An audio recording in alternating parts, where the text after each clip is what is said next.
Everybody, my name is Sandra, and I am going to do a short slide video on an ASP, what it is, and in hopes to shed a little bit more light and kind of give you an idea of the eligibility process, benefits from my experience, help you determine whether you should get it or not, and then kind of touch on the examination process. And I will do another video and go in depth on the examination process as well as study tips that can help you pass examination. So without further ado, let's start. Before I get into that, I just want to give you a background to give you guys an idea of who I am. I am actually a environmental health and safety manager for a manufacturing company. I do have a bachelor's in science with a concentration in occupational health and safety. And I recently obtained my ASP in April of 2019, so fairly recently. So what is an ASP exactly? It's actually a credential. So think in terms of an accountant who gets their CSB, right? Safety nerds or safety professionals actually get their credentials from the Board of Certified Safety Professionals, also known as BCSP, and you can go to their website, which is bcsp.org. And they can give you a wealth of information regarding ASP as well, obviously, because they're the ones that issue it. But safety credentials are for those who are true professionals and would like to further their career. So an ASP is like a gateway to other safety credentials. And so how do you obtain them? How do you obtain your ASP? You have to take an examination. Easier said than done. The examination is fairly long, 5.5 hours they give you, and it's 200 plus questions. And it's over, from my experience, a wide array of different topics. So how are you deemed eligible? So what the board does is they require you to determine yourself whether you are eligible by meeting particular requirements. So what are these requirements? You should have been worked in the safety field for at least a year. Your job should include 50% of safety duties. And they give you an example of what they deem safety duties, but think hazard assessment, basically training and education, stuff like that. And again, they give you a list. And then you should have either a bachelor's in any field or an associate's in safety and health or environmental. And then you can apply. So from my experience, when I applied, I went to the HR manager because they required you to get documents or a written letter from somebody in HR, preferably the HR manager, that states that you do work for their company in the safety field and at least 50% of your job is safety duties. So I went to the HR manager and she said, okay, go ahead and write up, what they want to hear. And that is obviously correct information, true. And then she would review over it and she would sign it. And so I just basically wrote down a lot of my safety duties, what I do, my official title for the company, and she reviewed and she signed off on it. And then she was well aware that they may reach out to her to confirm that I am actually a safety manager, which is my position, and that my job at minimum includes 50% of safety duties. Once they get all that, I turned it in, I paid the fee, they deemed me eligible, then I was able to schedule my exam. The exam is $300, and you take it at Pearson VUE Testing Center. So what are the benefits of having an ASP? Number one, you increase your salary. You're becoming more competitive in your industry, so you get an increased salary. I got a 6.5% raise, and there's possibility for promotion. So if you have a safety director, maybe they're going to be retiring soon, and there are other safety managers at maybe that location or other facilities within the company, you can more likely be considered for the safety director position.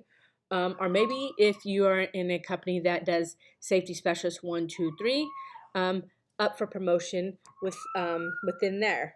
So you went from safety specialist 1 to safety specialist 2. So think in those terms. You also get better job perspectives. I was kind of looking around at one point, and I found that like SMUD and PG&E, they like their safety professionals to have a CSP, and an ASP is just a gateway opening so you can move forward to get your CSP. What are the advantages? Well, you have an advantage over your peers. And then finally, true safety professional is what an ASP marks you as. So easy enough, a lot of companies that I know of have took individuals from off the floor and placed them in safety if they had a slightest interest, more as a figurehead. These people did not have a background in safety. They had no interest in it, or they had no idea on the safety world in terms of regulations, standards, what's required of a company in this particular industry. They had no clue. And unfortunately, a lot of people were set up for failure in that sense. And then they ended up getting moved back to whatever they were originally at. In my area expertise, in the field that I work with, in the company that I work at, there were a lot of people before me that were put into the safety position, and it wasn't for them. One person put in a letter of resignation like 3 weeks after, and so they moved him back to production. Another person couldn't deal with it, and they moved him back to production, and he actually cut somebody's finger off, a supervisor's. Let's see, another individual went through all the training, and then when they found out they would be possibly liable, they said, nope, not dealing with this stress or this drama, I want out. And another person who was actually had a safety background said he could not deal with it, and it just wasn't for him.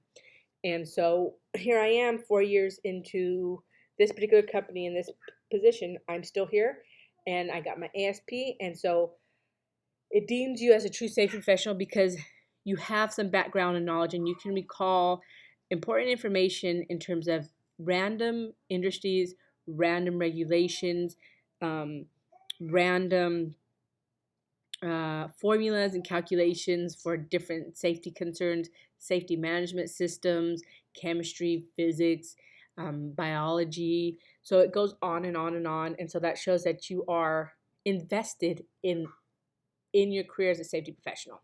So it deems you as a true safety professional. Now, this is the biggest question a lot of people, I think, have, and I absolutely understand this. Should I get my ASP? It's pretty rough. It's not an easy process. And I would say if you enjoy safety, if you see yourself as a safety professional for the next quite a few years, I would say please go get it. Get your ASP. Why not? You're going to build yourself up when you get it. You increase your self-esteem. You increase your opportunities. Why not? Now, if you're unsure about safety and that's the field for you and you're not happy with it, I highly recommend you do not get it. Why put in that extra stress on yourself if you're not sure you're going to be staying within that field? I did get somebody before that said, I don't know if I'll be in safety for the rest of my life, but I definitely see myself here for 7 to 10 more years, or up to 7 to 10 years. And so I say still get your ASP, because they were going to branch off into a different side of, I guess you can say, safety, or dealing with a particular job duty that they deal with in safety, which was like workers' comp and insurance. So I said, you know what? Do it, get it. Then when you go to workers' comp, insurance, you find a company, you have this information, you have background, or you might end up becoming interested in auditing, since we audit the plant a lot, or the facility a lot, in my terms, the plant, for safety hazards and making sure employees are following through with procedures and safety protocol. That why not get it? You'll be, again, you have more advantages, you're opening up more doors for yourself. So absolutely get it. But if you are not even thinking about anywhere going to that field of safety or anything relatable, then I would highly recommend you don't get it. Don't overstress yourself, because studying for that exam is stressful. So the exam process, give you 5.5 hours, 200 plus questions, and it's everything from my experience from the course of my college career, every safety topic, including general science classes that I had to take, like chemistry, biology, human anatomy, physiology, all over the full course of my college career was on that exam. And so that is quite scary. Some study tips that I recommend is make a study schedule and stick to it. Make it like you're going back to your college classes Monday, Tuesday, Wednesday, or Monday, Wednesday, Friday, excuse me. You cover this. Maybe you take Tuesdays and Thursdays off, however you want to do it, but make sure you have a very good schedule for studying and make sure you stick to it, guys, because that's really important. And what do you do if you fail? Pick yourself up and try again. The first time I took my exam, I failed. I applied for eligibility extension and I passed it the second time. And so it tells you when you failed by how much you failed by, like 7 points or 4 points or something like that. I failed by. I felt bad. I did. I questioned myself. I wasn't sure if I was capable, and I passed it. I figured these were the areas that I had a problem in, and I went back and I studied those areas really well, including continuously touching up on the other areas, and I went back and I passed it. I made the mistake of focusing so hard on the math portion that I ignored safety management systems, and that's where I failed out the worst. So also index cards are fantastic. I did this like cycling system where I made every topic I covered, there was like 12 or so topics.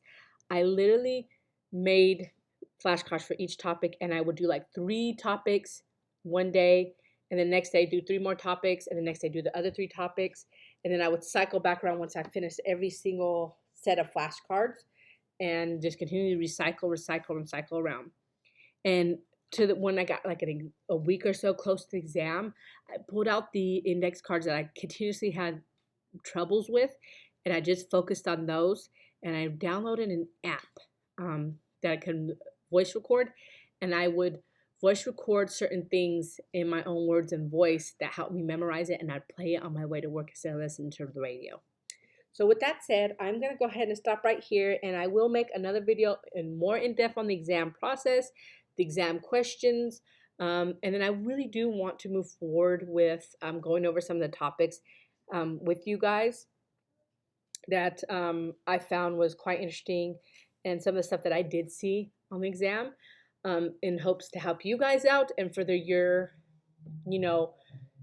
professional career. And biggest thing too, guys, is don't let anything scare you. I got so scared that it took me forever to take the exam, even though I was deemed eligible. I had to get an eligibility extension, and I failed it. And then I really 2 days before my eligibility extension ran up, I took it again and passed it. So don't do that to yourself. But again, I will make another video on the exam process. Thanks for listening. Bye.